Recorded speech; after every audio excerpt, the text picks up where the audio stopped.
Hello friends, வணக்கம். இன்றைக்கி நம்மளோட சேனலில் தீபாவளி ஸ்நாக்ஸாக ஸ்பெஷலான வித்தியாசமான ஒரு ரெசிபி தான் பண்ண போகிறோம்.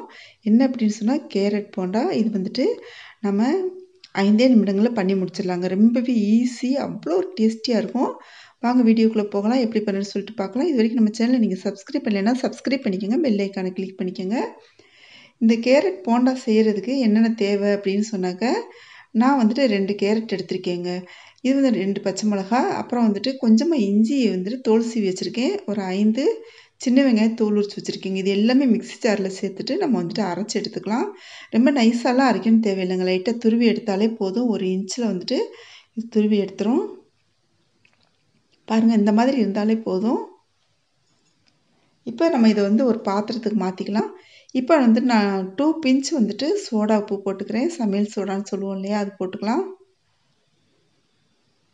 இப்போ 1 ஸ்பூன் வந்துட்டு அரிசி மாவு சேர்த்துருக்கேங்க. இந்த கடலை மாவு பார்த்தீங்கன்னா 1 கப்பில் வந்துட்டு 1/2 கப் எடுத்துருக்கேங்க. இந்த போண்டா செய்கிறதுக்கு இந்த அரிசி மாவு எதுக்கு போடுறோம் அப்படின்னு சொன்னால் எண்ணெய் குடிக்காமல் இருக்கும், அப்புறம் வந்துட்டு கிறிஸ்பியாக இருக்கும். இப்போ வந்துட்டு கருவேப்பிலை சேர்த்துக்கலாம். இப்போ வந்துட்டு பெருங்காயத்தூள் சேர்த்துக்கலாங்க. இப்போ உப்பு சேர்த்துக்கலாம். கொஞ்சமாக தண்ணி சேர்த்து நம்ம பிசைஞ்சுக்கலாங்க.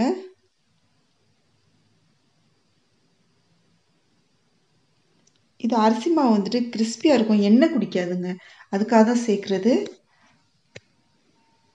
கடலை மாவு வந்துட்டு நீங்கள் கொஞ்சம் அதிகமாகவும் சேர்த்துக்கலாம். இப்போ வந்துட்டு 1 ஸ்பூன் அளவுக்கு நம்ம சோள மாவுன்னு சொல்லுவோம் இல்லையா, அது சேர்த்துருக்கேன். கார்ன்ஃப்ளவர் மாவு. இப்போ ஒரு பாத்திரத்தில் எண்ணெய் காய வச்சுட்டு நம்ம கொஞ்சம் கொஞ்சமாக சின்ன சின்னதாக எடுத்து நம்ம போட்டுக்கலாங்க. இந்த போண்டா வந்துட்டு அவ்வளோ ஒரு சூப்பராக இருக்கும். குழந்தைங்களும் சரி, பெரியவங்களும் சரி, நீங்கள் ஒரு தடவை செஞ்சு கொடுத்துட்டீங்க அப்படின்னு சொன்னால் திரும்ப திரும்ப கேட்பாங்க. அந்தளவுக்கு டேஸ்ட் அட்டகாசமாக இருக்குங்க. தீபாவளி அன்றைக்கெலாம் பார்த்தீங்கன்னா சட்டுன்னு இதை வந்துட்டு செஞ்சு முடிச்சிடலாம். ரொம்பவே ஈஸியாக செஞ்சிடலாங்க. பாருங்கள், வெளியே வந்துட்டு கிறிஸ்பியாகவும் உள்ளே ரொம்பவே சாஃப்டாகவும், சாப்பிட்றதுக்கு அவ்வளோ சுவையாக இருக்குங்க இந்த கேரட் போண்டா.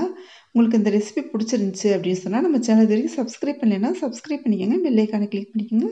ஃப்ரெண்ட்ஸுக்கு ஷேர் பண்ணுங்கள், லைக் பண்ணுங்கள், எப்படி இருந்துச்சுன்னு சொல்லிட்டு கமெண்ட் பண்ணுங்கள். தேங்க்யூ.